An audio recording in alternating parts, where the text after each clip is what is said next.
दोस्तों आज मैं बहुत ही कड़वी बात करने जा रहा हूँ। इंडिया में 95% लोगों को ये पता ही नहीं है कि सेविंग करनी कैसे है। मोस्टली लोगों को सेविंग के नाम पर गुल्लक याद आती है। आप मार्केट जाते हो और वहां से 1 2 3 या अपनी रिक्वायरमेंट के हिसाब से गुल्लक घर ले आते हो, जिनमें एक उल्लू की शेप में होता है, एक कद्दू की शेप में होता है रंग बिरंगा सा, और तीसरा होता है कुछ गैस सिलेंडर की शेप का।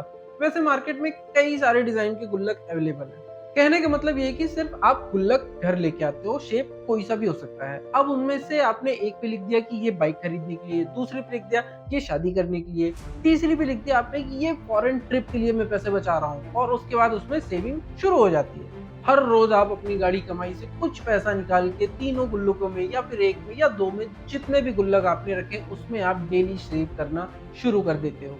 और फिर अपनी आगे आने वाली पीढ़ी को भी यही सिखाते हो कि बच्चों देखो, मैंने इतने सारे पैसे इतने सालों में सेव कर लिए हैं जिनसे मैं अपनी इच्छाएं पूरी कर सकता हूँ। लेकिन अगर मैं आपसे कहूँ कि ये सेविंग करने का सबसे बेकार तरीका है, क्योंकि जो पैसे आज से 10 साल 15 साल 20 साल तक आप गुल्लक में सेव कर रहे हो, वो इन्फ्लेशन की वजह से उनकी वैल्यू कम होती जा रही है। अगर आप अभी भी ऐसे ही सेविंग कर रहे हो तो आपको होश में आने की जरूरत है। इसको एक एग्जांपल से समझते हैं। मान लीजिए आपने मिनिमम सेविंग, आपका एक ही गुल्लक है और आपने 50 रुपए सेव किए, और अगले 30 सालों तक आपने 50-50 रुपए हर रोज उस गुल्लक में डाले अपनी गाड़ी कमाई के, तो 30 सालों के बाद ये अमाउंट हो जाएगा 5,40,000 रुपए, जो कि आपने गुल्लक में जमा किए हैं। और फिर 30 सालों का इन्फ्लेशन, जो कि हर साल लगभग 5 से 6% का होता है, इसकी वजह से इन पैसों की वैल्यू कम हो जाएगी। इन्फ्लेशन का मतलब ये है कि जो चीजें आज 100 रुपए में मिल रही हैं, वो अगले साल आपको 100 रुपए में नहीं, बल्कि हो सकता है 105 या 106 रुपए में मिले। तो आपका पैसा तो वही है, लेकिन 30 सालों के बाद जो इन्फ्लेशन है उसकी वजह से इन पैसों की वैल्यू कम हो जाती है।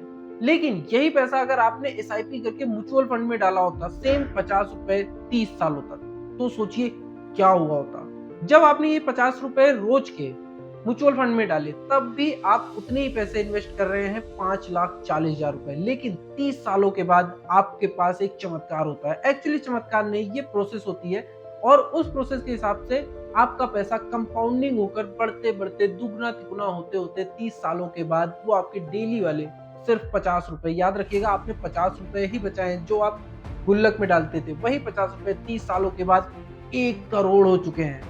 जरा सोचिए, गुल्लक वाली सोच में सिर्फ 5,40,000, जो कि इन्फ्लेशन को भी बीट नहीं कर रहे हैं और बहुत कम अमाउंट होता है, लेकिन एसआईपी में वही 5,40,000 1 करोड़ हो जाते हैं। कितना फर्क है, 5,40,000 1 करोड़। मैं इसमें लोगों की गलती नहीं मानता, क्योंकि ये जानकारियां कहीं भी अवेलेबल नहीं है और लोग मार्केट में इन्वेस्ट करने पे डरते भी हैं, क्योंकि म्यूचुअल फंड जो है वो बाजार जोखिमों के अधीन होता है। लेकिन जब हम बड़ी कंपनियों में इन्वेस्ट करते हैं तो हमें रिस्क कम होता है, लेकिन अगर रिस्क है तो बचत भी है।